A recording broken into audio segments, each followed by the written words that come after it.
السلام علیکم ورحمۃ اللہ وبرکاتہ۔ وعلیکم السلام ورحمۃ اللہ وبرکاتہ۔ مولانا سید عبدالواسع حسینی بخاری چشتی المعروف سید محمد امان اللہ نورانی پاشا صاحب کی جانب سے دلائل النبوہ امام ابو نعیم اصفہانی رحمۃ اللہ علیہ کی ایک مشہور زمانہ تصنیف ہے، اس کا سلسلے وار درس جاری و ساری ہے۔ آج کی نشست کا آغاز فضیلت نمبر 6 سے ہوتا ہے۔ شان داودی۔ اللہ تعالیٰ نے داؤد علیہ السلام کے متعلق فرمایا انا جعلناک خلیفۃ فی الارض فاحکم بین الناس بالحق ولا تتبع الہویٰ، یعنی یقیناً ہم نے آپ کو مخلوق میں خلیفہ جانشین بنایا، لہٰذا آپ لوگوں کے درمیان انصاف کے ساتھ فیصلہ کیجیے اور خواہش نفس کی پیروی نہ کیجیے۔ اور شان محبوب وما ینطق عن الہویٰ، یعنی اللہ تعالیٰ نے حضرت داؤد علیہ السلام سے مخاطب ہو کر فرمایا تھا کہ اے داؤد، ہم نے آپ کو زمین میں خلیفہ بنا دیا ہے، تو آپ لوگوں میں انصاف کے ساتھ سچائی کے ساتھ فیصلہ کریں اور خواہش نفس کی پیروی نہ کریں کہ یہ آپ کو راہ خدا سے ہٹا دے گی۔ مگر جب اپنے حبیب صلی اللہ علیہ وسلم کی باری آئی تو اللہ تعالیٰ نے پہلے ستاروں کے گرنے اور قرآن کے اترنے کی قسم ارشاد فرمائی، پھر فرمایا کہ آپ تو خواہش نفس سے کچھ نہیں بولتے۔ چنانچہ ارشاد ربانی ہے وما ینطق عن الہویٰ ان ہوا الا وحی یوحیٰ، اور آپ صلی اللہ علیہ وسلم اپنی خواہش نفس سے کچھ نہیں بولتے، وہ تو وحی ہوتی ہے جو آپ کی جانب کی جاتی ہے۔ یہ شان محبوبی ہے کہ اللہ تعالیٰ کے پاس حضور پاک علیہ السلام کا مقام و مرتبہ تمام انبیاء سے بلند و بالا ہے۔ فضیلت نمبر 7، کوئی لغزش بتائے بغیر سب لغزشوں کی معافی۔ اللہ تعالیٰ نے کئی انبیاء کے لیے معافی کا ذکر کیا، مگر اس کے ساتھ لغزش بھی بتلائی گئی۔ چنانچہ قصہ موسیٰ علیہ السلام میں ہے ربی انی قتلت منہم نفسا، موسیٰ علیہ السلام نے عرض کیا، سورہ قصص آیت نمبر 33، اے اللہ، میں نے ان میں سے ایک شخص کو قتل کر دیا ہے، یعنی آپ نے یہ ارادتاً قصداً عمداً نہیں کیا تھا۔ اس کو سرزنش کرنے کے لیے ایک قبطی اور آپ پر جو ایمان لایا تھا وہ شخص، ان دونوں کے درمیان جھگڑا ہو رہا تھا، تو آپ کے گروپ کے شخص نے آپ سے مدد طلب کی، کیونکہ قبطی آپ پر ظلم، فرعونی آپ پر ظلم کر رہا تھا آپ کے ماننے والے پر، تو آپ نے اس کو تنبیہ کرنے کے لیے، ادب سکھانے کے لیے ایک مکہ رسید کیا، اس کو تمانچہ مارا تو وہ وہیں ڈھیر ہو گیا۔ پھر اس کے بعد آپ نے عرض کیا انی ظلمت نفسی فاغفر لی فغفر لہ، موسیٰ علیہ السلام نے عرض کیا کہ میں نے ایک شخص کو بلا ارادہ مارا تو وہ ختم ہو گیا، اس کا کام تمام ہو گیا، میں نے اس طرح کر کے اپنے نفس پر ظلم کیا، لہٰذا تو مجھے بخش دے، معاف کر دے، تو اللہ تعالیٰ نے ان کو معاف کر دیا۔ سورہ قصص آیت نمبر 16۔ تو ان آیات میں صاف بتلایا گیا کہ ان سے یہ خطا ہوئی، انہوں نے معافی مانگی، اللہ نے معاف کر دیا۔ انبیاء کرام علیہم السلام کے بارے میں جیسا کہ عرض کیا گیا کہ وہ معصوم ہوتے ہیں، صغائر اور کبائر ان سے سرزد نہیں ہوتے۔ یہ خطا اگر بھول چوک اگر ہو جائے تو اللہ تعالیٰ اس کو بھی معاف فرما دیتا ہے۔ اسی طرح داؤد علیہ السلام کا وہ واقعہ بتلایا گیا جب ان کے پاس اچانک 2 فرشتے آئے تھے۔ اللہ تعالیٰ فرماتا ہے ان کے واقعے کو بیان کرتے ہوئے سورہ صاد میں ان ھذا اخی لہ 99 نعجۃ ولی نعجۃ واحدہ، یہ میرا بھائی ہے، اس کے پاس 99 بکریاں ہیں اور میرے پاس صرف ایک بکری۔ اب آگے لغزش کی وضاحت کرتے ہوئے فرمایا گیا لقد ظلمک بسؤال نعجتک الی نعاجہ وان کثیرا من الخلطاء لیبغی بعضهم علی بعض۔ حضرت داؤد علیہ السلام کے پاس 2 فرشتے 2 انسانوں کی شکل میں آئے اور اپنا مقدمہ پیش کیا اور کہا کہ یہ میرا بھائی ہے، اس کے پاس 99 بکریاں ہیں اور میرے پاس ایک ہی بکری ہے، اس کے باوجود اس کا یہ حال ہے کہ وہ ایک بکری بھی دینے کا مجھ سے مطالبہ کرتا ہے اور مجھ سے سختی سے پیش آتا ہے، کیا یہ اس کا انصاف ہے؟ تو آپ نے فرمایا تیرے بھائی نے تیری بکری کو اپنی بکریوں کے ساتھ شامل کرنے کا سوال کر کے تجھ پر زیادتی کی ہے، ظلم کی ہے، اور اکثر اکٹھا کام کرنے والے جو پارٹنرشپ میں کام کرتے ہیں ایک دوسرے پر زیادتی کرتے ہیں، یعنی کسی نہ کسی کی حق تلفی کرتے ہیں، کسی پر ظلم کرتے ہیں۔ سورہ صاد آیت نمبر 34 ہے۔ اس کے بعد آپ کی اس لغزش کی معافی کا یوں ذکر کیا گیا وَظَنَّ دَاوُدُ أَنَّمَا فَتَنَّاهُ فَاسْتَغْفَرَ رَبَّهُ فَغَفَرْنَا لَهُ ذَلِكَ وَإِنَّ لَهُ عِندَنَا لَزُلْفَىٰ وَحُسْنَ مَآبٍ، اور داؤد علیہ السلام نے سمجھ لیا، یقین کر لیا کہ حضرت داؤد کو ہم نے حضرت داؤد کی ہم نے آزمائش کی ہے، تو وہ اپنے رب سے معافی مانگنے لگے اور سجدے میں چلے گئے اور اللہ کی طرف متوجہ ہو گئے، تب ہم نے انہیں معافی دے دی اس کام کی، یعنی ہم نے ان کی اس خطا کو معاف کر دیا، اور بے شک انہیں ہمارے ہاں قرب اور اچھا انجام حاصل ہے، ان کا مقام و مرتبہ بہت بڑا ہے، وہ پیغمبر کے منصب پر فائز ہیں، مقام نبوت پر۔ تو حضرت داؤد علیہ السلام کا کیا واقعہ تھا اس کا بیان کر رہے ہیں کہ حضرت داؤد علیہ السلام کی 99 ازواج تھیں، بیویاں تھیں، ایک اور عورت کو بھی آپ نے پیغام نکاح بھیج دیا، جبکہ اس سے پہلے ایک مرد نے پیغام بھیج رکھا تھا، جس خاتون کو آپ نے نکاح کا پیغام دیا تھا اسی خاتون کو آپ سے پہلے ایک شخص نے آلریڈی نکاح کا پیغام بھیجا تھا۔ اب ظاہر ہے اس عورت کے گھر والے آپ کو چھوڑ کر اس مرد کو کب قبول کر سکتے تھے؟ ایک طرف نبی ہے اور ایک طرف ایک امتی ہے، تو ظاہر بات ہے نبی کو ترجیح دیں گے۔ چنانچہ اللہ تعالیٰ نے 2 فرشتے آپ کے پاس انسانوں کی شکل میں بھیج دیے، ان میں سے ایک نے کہا میری صرف ایک بکری ہے اور میرے اس ساتھی کی 99، یہ مجھ سے میری ایک بکری بھی لینا چاہتا ہے۔ تو حضرت داؤد علیہ السلام فوراً سمجھ گئے کہ یہ میری طرف اشارہ کیا گیا ہے اور اللہ نے مجھے اس پیغام سے روکنے کے لیے فرشتے بھیجے ہیں۔ آپ نے فوراً استغفار و توبہ کی، اللہ نے معافی کا اعلان کیا۔ حقیقتاً یہ کوئی گناہ نہ تھا جس پر شریعت کی زد آئے، یعنی شریعت میں کوئی قابل مواخذہ کا قابل گرفت کوئی گناہ نہیں تھا، مگر اللہ تعالیٰ نبی جیسی مقدس ذات کے لیے ایسا عمل بھی پسند نہیں کرتا، یعنی مقام نبوت اتنا اونچا مقام ہے کہ ان سے معمولی لغزش اور خطا بھی اللہ پسند نہیں کرتا اور ان کو اس پر باقی نہیں رکھتا، فوراً ان کو متنبہ کر کے آگاہ کر کے ان کو معافی کا اعلان دیتا ہے۔ یوں ہی کئی انبیاء کی لغزشیں اور ان کی معافیاں بیان ہوئیں، مگر جب اپنے حبیب صلی اللہ علیہ وسلم کی باری آئی تو کسی لغزش کا ذکر کیے بغیر ہی محض آپ کی عزت افزائی کے لیے ارشاد فرمایا لِيَغْفِرَ لَكَ اللَّهُ مَا تَقَدَّمَ مِن ذَنبِكَ وَمَا تَأَخَّرَ، سورہ فتح آیت نمبر 2، تاکہ اللہ تعالیٰ آپ کے سبب آپ کی امت کے اگلی پچھلی خطائیں معاف کر دے۔ بعض مفسرین نے اس کا یہ بھی ترجمہ کیا ہے تاکہ اللہ تعالیٰ آپ کی اگلی پچھلی خطاؤں کو معاف کر دے۔ یہاں کسی خطا کا ذکر نہیں کیا، بس مغفرت کا اعلان کیا۔ یہ حضور پاک علیہ الصلوۃ کے لیے ہمت افزائی ہے اور آپ کا مقام و مرتبہ بتانے کے لیے، کیونکہ جب قیامت کے دن سب انبیاء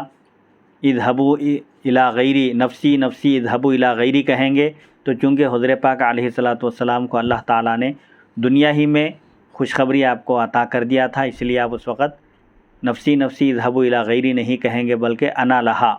امتیوں کی پکار پر آپ کہیں گے کہ انا للشفاعۃ، میں شفاعت کرنے کے لیے تیار ہوں۔ یعنی نبی کریم صلی اللہ علیہ وسلم سے کسی گناہ کا صدور بھی نہ ہوا، کوئی گناہ آپ سے نہیں ہوا، اور نہ ہی اس سورہ فتح والی آیت کے نزول کے بعد آپ سے کوئی گناہ کا صدور ممکن تھا، یعنی آپ کی مغفرت کا اعلان کیے جانے کے باوجود آپ سے کوئی گناہ نہیں ہوا، کیونکہ عصمت انبیاء کے معصوم ہونے پر گناہوں سے امت کا اتفاق ہے۔ اس کے باوجود اس اعلان مغفرت، اتفاق یعنی گناہ ہو ہی نہیں سکتے، گناہ ہو ہی نہیں سکتے، انبیاء معصوم ہوتے ہیں۔ اس کے باوجود اس اعلان مغفرت کا مقصد یہ تھا کہ مجدہ مغفرت عامہ سنا کر، عام مغفرت کا مجدہ یعنی خوشخبری سنا کر حضور پاک علیہ السلام کے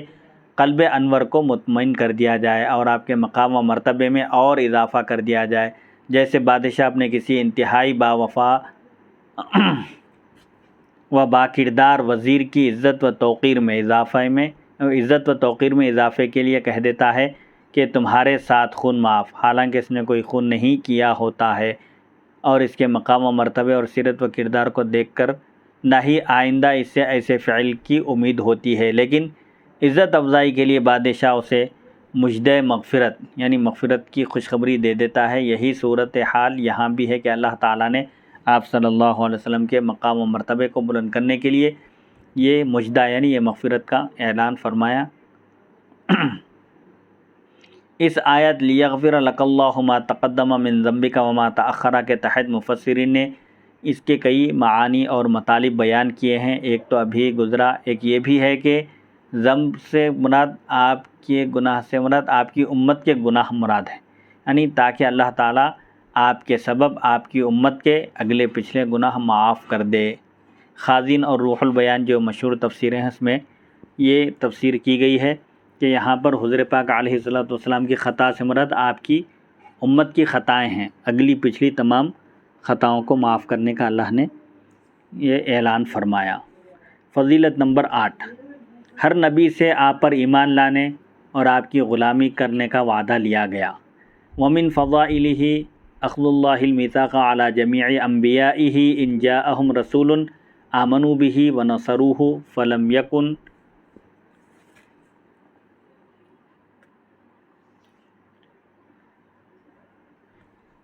احد منہم الا وجب علیہ الایمان والنصرۃ لاخذ اللہ المیثاق منہ فجعلہم کلہم اتباعا لہ یلزمہم الانقیاد والطاعۃ لہ لو ادرکوہ۔ اللہ تعالیٰ نے تمام انبیاء کرام علیہم الصلاۃ والسلام سے مضبوط عہد لیا کہ اگر ان کے دور میں رسول اللہ صلی اللہ علیہ وسلم تشریف لے آئیں تو انہیں آپ پر ایمان لانا ہوگا، آپ کی مدد کرنا ہوگا۔ تو اگر کوئی بھی نبی آپ کا زمانہ پا لیتا، یعنی کسی نبی کے زمانے میں ولو بالفرض اگر آپ تشریف لاتے تو آپ پر ایمان لانا اور آپ کی مدد کرنا اس نبی پر ضروری ہو جاتا، کیونکہ ان سے یہ وعدہ لیا جا چکا تھا۔ گویا اللہ تعالیٰ نے تمام انبیاء کو آپ کا متبع، آپ کی پیروی کرنے والا بنا دیا ہے، جن پر آپ کی غلامی اور اطاعت لازم ہے۔ نمبر 7، عمر بن خطاب رضی اللہ عنہ سے روایت ہے، فرماتے ہیں کہ میں نے نبی کریم صلی اللہ علیہ وسلم کے پاس میں آپ کی خدمت میں حاضر ہوا، میرے ہاتھ میں ایک کتاب تھی، یعنی تورات تھی، جو میں نے کسی اہل کتاب سے لی تھی۔ آپ نے ارشاد فرمایا، یعنی حضرت عمر رضی اللہ عنہ کو آپ نے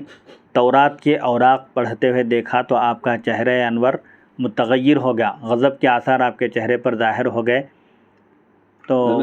بدل گیا، آپ کا چہرہ بدل گیا۔ اس وقت آپ نے فرمایا، والذی نفس محمد بیدہ لو ان موسیٰ کان حیا ما وسعہ الا ان یتبعنی۔ اس رب کی قسم جس کے قبضہ قدرت میں محمد صلی اللہ علیہ وسلم کی جان ہے، اگر موسیٰ علیہ السلام آج ظاہری حیات کے ساتھ ہوتے، یعنی زندہ ہوتے، تو انہیں میری پیروی کرنے کے علاوہ کوئی چارہ نہ ہوتا۔ اگر موسیٰ بھی اگر اس وقت موجود ہوتے تو وہ بھی میرے متبع ہوتے، میری پیروی کرنے والے ہوتے۔ تخریج یہ حدیث مجموع الزوائد جلد اول صفحہ 174 کتاب العلم میں ہے۔ اس حدیث کے الفاظ یوں ہیں کہ نبی کریم صلی اللہ علیہ وسلم نے ارشاد فرمایا، یا ابن الخطاب والذی نفس محمد بیدہ لقد جئتکم بہا بیضاء نقیۃ لا تسألوہم عن شیء فیخبروکم بحق۔ اے ابن خطاب، اس رب کی قسم جس کے قبضہ قدرت میں میری جان ہے، تم یہ دین نہایت صاف اور پاکیزہ صورت میں حاصل کر چکے ہو، اس لیے اہل کتاب سے کسی چیز کے بارے میں سوال نہ کرو، نہ پوچھو۔ اگر وہ حق کہیں تو تم تصدیق کرو اور باطل کہیں تو انکار کرو۔ اس خدا کی قسم جس کے قبضے میں میری جان ہے، اگر موسیٰ علیہ السلام تم میں زندہ ہوتے، اس وقت ظاہری حیات کے ساتھ موجود ہوتے، تو انہیں میری اتباع کے سوا کوئی چارہ نہ ہوتا، یعنی وہ بھی میری ہی پیروی کرتے۔ اسی طرح انبیاء کرام علیہم الصلاۃ والسلام سے جو عہد لیا گیا تھا، اس کی طرف قرآن مجید میں بھی اشارہ ہے۔ سورہ آل عمران میں وَإِذْ أَخَذَ اللَّهُ مِيثَاقَ النَّبِيِّينَ لَمَا آتَيْتُكُم مِّن كِتَابٍ وَحِكْمَةٍ ثُمَّ جَاءَكُمْ رَسُولٌ مُصَدِّقٌ لِّمَا مَعَكُمْ لَتُؤْمِنُنَّ بِهِ وَلَتَنصُرُنَّهُ قَالَ أَأَقْرَرْتُمْ وَأَخَذْتُمْ عَلَىٰ ذَلِكُمْ إِصْرِي قَالُوا أَقْرَرْنَا قَالَ فَاشْهَدُوا وَأَنَا مَعَكُم مِّنَ الشَّاهِدِينَ۔ پہلے اس کا ترجمہ فرمائیں۔ حضرت عمر فاروق رضی اللہ عنہ کو حضور نبی کریم صلی اللہ علیہ وآلہ وسلم یہ کس کے سلسلے میں آپ نصیحت فرما رہے ہیں حضرت عمر کو، حضور پاک علیہ السلام؟ حضرت عمر ایک مرتبہ حضور کی خدمت میں حاضر ہوئے، ان کے پاس کچھ اوراق پیپرز تھے، کچھ کاغذات، وہ تورات کے کاغذات تھے، وہ لے کر حاضر ہوئے، اس کو پڑھ رہے تھے تو آپ کا چہرہ انور اس وقت بدل گیا، یعنی آپ پر غصے کے غضب کے آثار ظاہر ہو گئے۔ اس موقع پر آپ نے فرمایا کہ قرآن مجید کے ہوتے ہوئے اب حضور پاک علیہ الصلوۃ والسلام اللہ کے آخری نبی ہیں، اور قرآن مجید قیامت تک کے لیے رہنمائی کی کتاب ہے، یہ ہر زمان اور مکان میں ہدایت، یہ رہنمائی کرنے کی صلاحیت رکھتی ہے۔ اس کتاب کے ہوتے ہوئے تورات اور انجیل کی ضرورت نہیں ہے، کیونکہ تورات اور انجیل محرف ہو گئے ہیں، اس میں تبدیلی کر دی گئی ہے، اہل کتاب نے اس میں اپنی طرف سے اپنی منمانی خواہشات کے حساب سے اس میں رد و بدل کر دیا ہے، اس لیے اب تورات اور انجیل پر عمل کرنا نہیں ہے۔ قرآن مجید ہوتے ہوئے اور ایسا پاکیزہ اور صاف ستھرا جس کے احکام روز روشن کی طرح آیا ہیں، ظاہر ہے، اس کے ہوتے ہوئے تمہیں کسی اور کتاب کی طرف رجوع کرنے کی ضرورت نہیں ہے۔ اور انبیاء کرام علیہم الصلاۃ والسلام سے اللہ تعالیٰ نے جو عہد لیا تھا اس کا ذکر سورہ آل عمران آیت نمبر 81 میں ہے، جس کی ابھی تلاوت کی گئی ہے، اس کا ترجمہ ہے، اور آپ یاد کیجئے اس وقت کو جب اللہ تعالیٰ نے نبیوں سے عہد لیا، پکا وعدہ لیا کہ جب میں تمہیں کتاب اور حکمت دے دوں، پھر تمہارے پاس وہ رسول آئے جو تمہاری ہر چیز کی تصدیق کرنے والے ہوں، تو تم ضرور ان پر ایمان لانا اور تم ضرور ان کی مدد کرنا۔ جب اللہ تعالیٰ نے یہ ان سے عہد لیا تو انہوں نے کہا، اللہ تعالیٰ نے پوچھا ان سے، اقررتم واخذتم علی ذلک مصری، کیا تم اقرار کیے اور اس پر میرا عہد لیے؟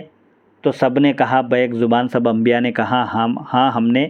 ہم نے اقرار کیا، ہم تسلیم کرتے ہیں، مانتے ہیں۔ تو اللہ تعالیٰ نے فرمایا تم گواہ رہو، میں بھی تمہارے ساتھ گواہ ہوں۔ تفسیر طبری جلد نمبر 3 صفحہ 236 اور تفسیر در منصور جلد نمبر 2 صفحہ 47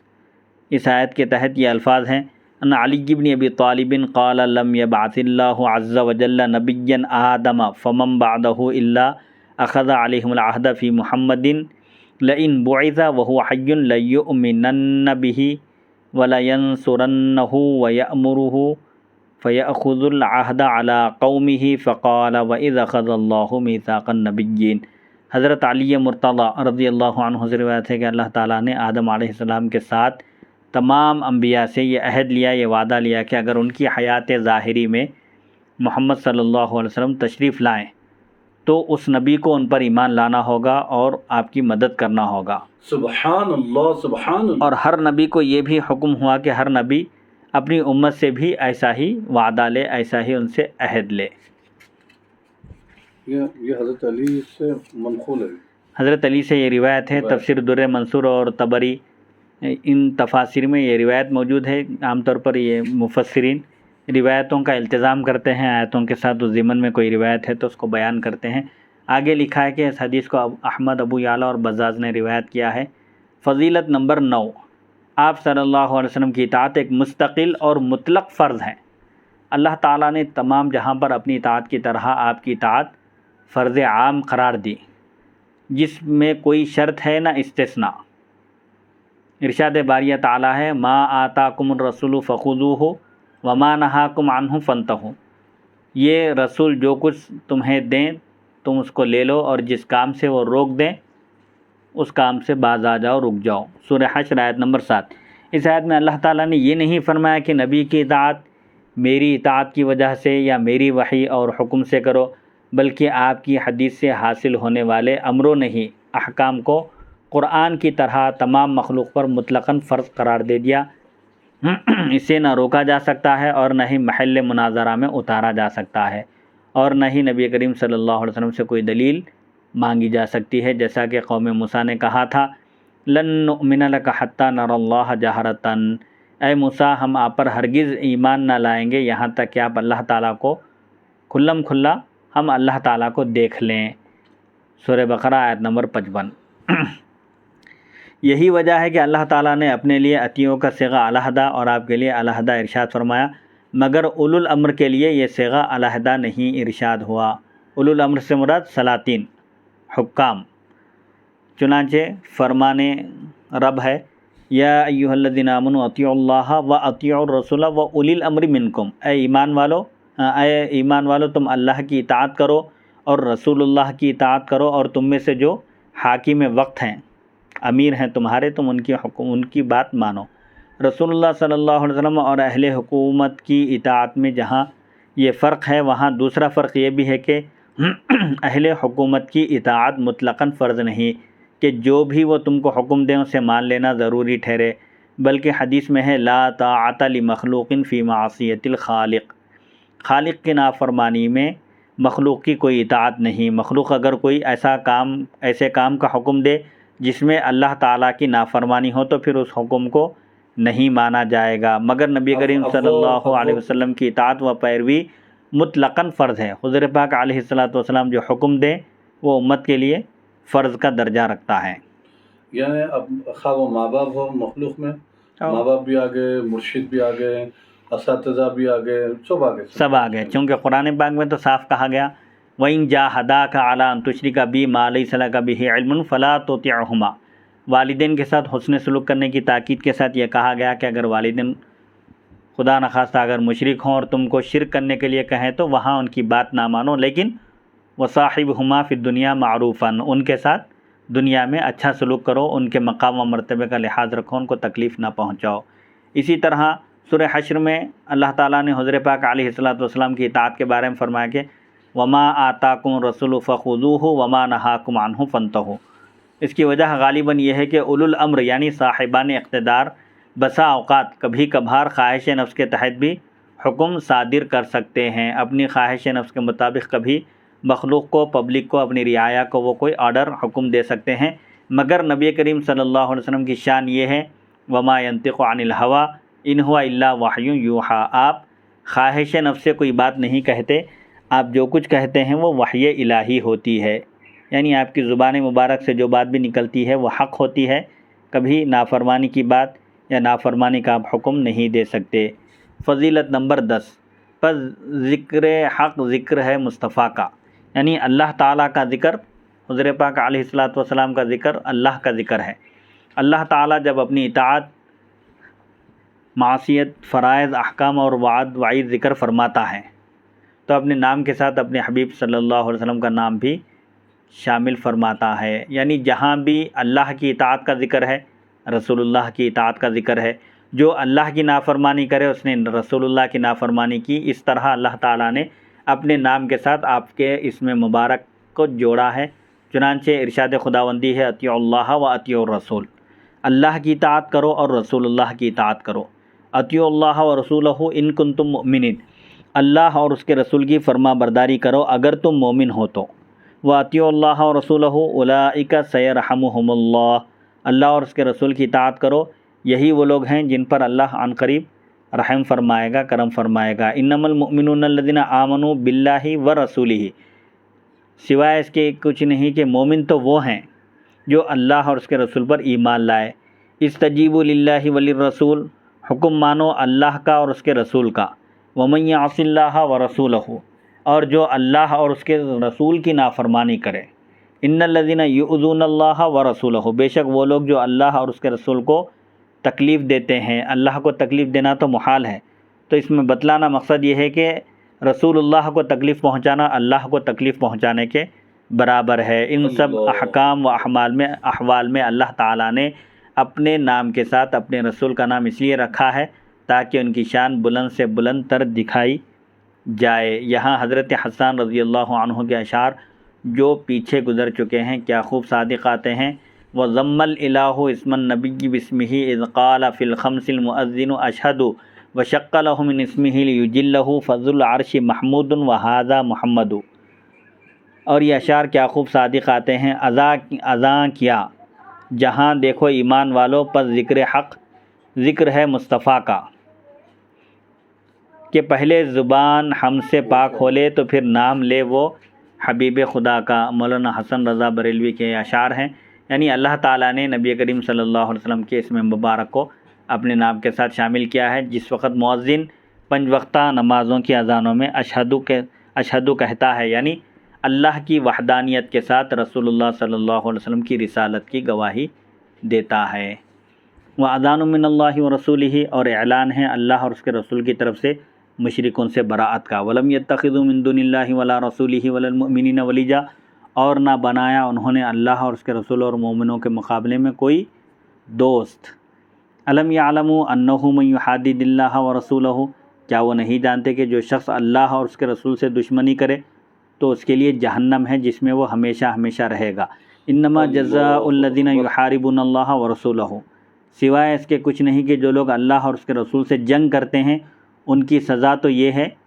جس کا تفصیلی ذکر ہے سورہ مائدہ میں، کہ ان کے ہاتھ پیر کاٹ دیے جائیں اور ان کو جلا وطن کر دیا جائے۔ اسی طرح سورہ توبہ میں ارشاد فرمایا وَلَا يُحَرِّمُونَ مَا حَرَّمَ اللَّهُ وَرَسُولُهُ، اور جو کام اللہ اور اس کے رسول نے حرام کیا اسے حرام نہیں سمجھتے۔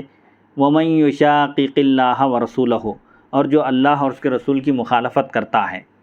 قُلِ الْأَنْفَالُ لِلَّهِ وَالرَّسُولِ، فرما دیجئے غنیمت، مال غنیمت اللہ اور اس کے رسول کے لیے خاص ہے، اللہ اور اس کے رسول کا حق ہے۔ فَرُدُّوهُ إِلَى اللَّهِ وَالرَّسُولِ، یعنی جب تم کسی معاملے میں جھگڑ پڑو، تنازع ہو جائے اور اس کا حل نہ نکلے تو اسے اللہ اور اس کے رسول کے پاس رجوع کرو۔ وَلَوْ أَنَّهُمْ رَضُوا مَا آتَاهُمُ اللَّهُ وَرَسُولُهُ وَقَالُوا حَسْبُنَا اللَّهُ سَيُؤْتِينَا اللَّهُ مِنْ فَضْلِهِ وَرَسُولُهُ، سورہ براءہ سورہ توبہ آیت نمبر 59۔ اور کیا ہی بہتر ہوتا اگر وہ اللہ اور اس کے رسول کی عطا پر راضی ہو جاتے اور کہہ دیتے کہ ہمیں اللہ کافی ہے، ہمیں اللہ اور اس کا رسول اپنے فضل سے ضرور دے گا، نوازے گا۔ فَأَنَّ لِلَّهِ خُمُسَهُ وَلِلرَّسُولِ، سورہ انفال آیت نمبر 41۔ جو تمہیں مال غنیمت ملے تو اس کا 5واں حصہ اللہ اور اس کے رسول کے لیے ہے۔ وَمَا نَقَمُوا إِلَّا أَنْ أَغْنَاهُمُ اللَّهُ وَرَسُولُهُ، اور انہیں کیا برا لگا مگر یہ کہ انہیں اللہ اور اس کے رسول نے مالدار کر دیا۔ یعنی کیا مطلب؟ نہیں، وہ لوگ صرف اس لیے عیب لگاتے ہیں کہ اللہ اور اس کے رسول نے ان کو اپنے فضل سے نواز دیا۔ یہ منافقوں کے بارے میں ہے کہ اس کا ایک تفصیلی واقعہ ہے، انشاءاللہ کسی موقع پر ذکر کیا جائے گا۔ صرف یہاں بتلانا مقصد یہ ہے کہ اللہ نے اور اس کے رسول نے بے نیاز کر دیا، ان کو مالدار کر دیا۔ بتلانا یہ ہے کہ یہاں پر اللہ کے ساتھ رسول اللہ کا بھی ذکر ہے قرآن پاک میں جگہ جگہ۔ اور یہ آیت مبارکہ جو ہے کیا رزق کی تنگی سے، یعنی تنگی رزق سے نجات کے لیے بھی، جی، فراوانی اور رزق میں برکت کے لیے بھی آیت تلاوت کی جا سکتی ہے۔ اور وَمَن اللہ اس يَتَوَکَّلْ، کے رسول نے ان کو غنی کر دیا، مالدار کر دیا کا لفظ آ رہا ہے۔ ہاں جی ہاں، تو بتلانا یہ ہے کہ اللہ کی عطا سے حضور پاک علیہ الصلوۃ والسلام بھی مخلوق کو نوازتے ہیں، ان کی ضرورتیں پوری کرتے ہیں۔ وَقَعَدَ الَّذِينَ كَذَّبُوا اللَّهَ وَرَسُولَهُ، اور بیٹھے رہے جنہوں نے اللہ اور اس کے رسول سے جھوٹ کہا، یعنی ایک جنگ میں شریک نہیں ہوئے منافقین، اللہ اور اس کے رسول کے سامنے انہوں نے جھوٹا عذر کیا اور جنگ میں شریک نہیں ہوئے۔ تو یہاں بھی كَذَّبُوا اللَّهَ وَرَسُولَهُ، جنہوں نے اللہ اور اس کے رسول سے جھوٹ کہا۔ جہاں جہاں اللہ کا ذکر ہے وہاں وہاں قرآن مجید میں بھی رسول اللہ صلی اللہ علیہ وسلم کا ذکر ہے۔ اور حضرت زید رضی اللہ عنہ کے واقعے میں جو آپ صلی اللہ علیہ وسلم کے متبنہ تھے، اڈاپٹ تھے، جن کو آپ نے اپنا منہ بولا بیٹا بنایا تھا، ان کے واقعے میں ہے انعم اللہ علیہ و انعمت علیہ، یعنی جن پر اللہ نے انعام کیا اور آپ نے انعام کیا۔ جہاں جہاں قرآن مجید میں اللہ کا ذکر ہے، اللہ کی عطا کا ذکر ہے، اللہ کی اطاعت کا ذکر ہے، اللہ کی نافرمانی کا ذکر ہے، وہاں رسول اللہ صلی اللہ علیہ وسلم کا بھی ذکر ہے کہ من یطیع الرسول فقد اطاع اللہ، جس نے رسول اللہ صلی اللہ علیہ وسلم کی اطاعت کی یقیناً اس نے اللہ کی اطاعت کی۔ آپ کی اطاعت اللہ کی اطاعت ہے اور آپ کی نافرمانی اللہ کی نافرمانی ہے۔ اور قرآن پاک میں جگہ جگہ اللہ تعالیٰ نے اپنے نام کے ساتھ اپنے حبیب صلی اللہ علیہ وسلم کا نام شامل رکھا ہے۔ یہ سب چیزیں آپ کے بلند مقام و مرتبے کو ظاہر کرتی ہیں۔ صلی اللہ تعالیٰ علی خیر خلقہ سیدنا محمد و آلہ و صحبہ اجمعین۔ انشاءاللہ اگلی نشست میں آپ حضرت آدم علیہ السلام ابو البشر سے پہلے بھی نبی تھے، احادیث شریفہ کی روشنی میں اس مضمون کی ریکارڈنگ کی جائے گی۔ وصلی اللہ تعالیٰ علی خیر خلقہ سیدنا محمد و آلہ و صحبہ اجمعین، والحمد للہ رب العالمین۔